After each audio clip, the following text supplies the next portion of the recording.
Short hand और dictation batch के लिए प्ले स्टोर से अभी डाउनलोड करें राजहंस एकेडमी मोबाइल ऐप। 80 शब्द प्रति मिनट डिक्टेशन रेडी स्टार्ट। अध्यक्ष महोदय, उसके लिए सब कुछ करना है तो फिर कृषि उत्पादन का जो मूल आधार है, उस खाद और पानी की जो व्यवस्था है, जब उस पर ही कर लगाया जाता है तो मेरे मन में आता है कि कहीं वित्त मंत्री महोदय अपनी ही बात को अपने ही सिद्धांतों के द्वारा तो काट नहीं रहे हैं।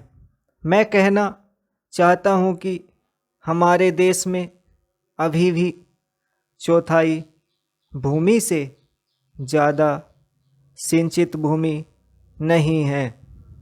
इस देश की जितनी कृषि योग्य भूमि है, उसका चौथाई से भी कम हिस्सा ऐसा है जो सिंचित भूमि के नाम से पुकारा जा सकता है।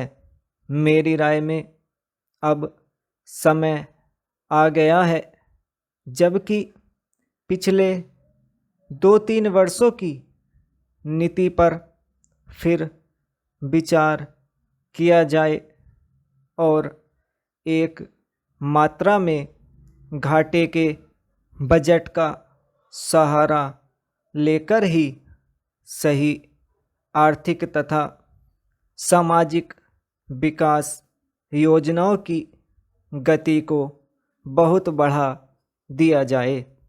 इस मामले में मैं समझती हूँ कि तुरंत कार्यवाही होनी चाहिए ताकि आज जनसाधारण में जो असंतोष उभर रहा है वह हानिकर दिशाओं में न चलने पाए।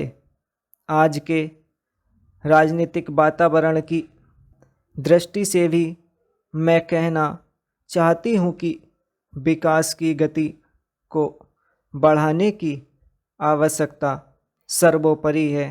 चेंज जहाँ तक कि नए बजट के अंतर्गत कर नीति का संबंध है, अच्छा होता यदि मिट्टी के तेल जैसी वस्तुओं पर अतिरिक्त कर न लगाया जाता। मेरी राय में इस प्रकार के करों से बचना ही उचित है, परंतु वस्तु स्थिति कुछ ऐसी लगती है कि प्राय गरीबों पर करों का भार लादे बिना सरकार की गाड़ी आगे बढ़ ही नहीं सकती।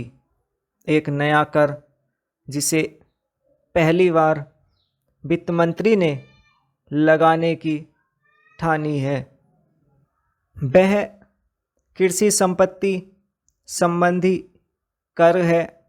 अब से पहले कुछ राज्यों में कृषि संबंधी आयकर लगाया गया था, परंतु उसके प्रशासन तथा वसूली आदि में इतनी कठिनाइयाँ आई कि राज्य सरकारों को अपनी नीति बदलनी पड़ी।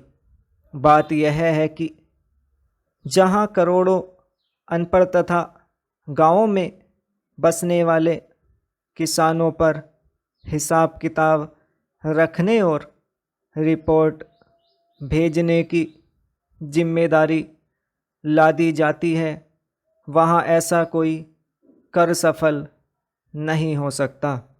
उल्टे उसके कारण लाखों लोग कई प्रकार से सताए जाते हैं और फिर वे लोग सरकार से नाराज हो जाते हैं। इसलिए पहले देखना यह पड़ेगा कि यह कर कितने कृषकों पर लागू होने वाला है और उससे कितना रुपया कर के रूप में वसूल होगा। स्टॉप।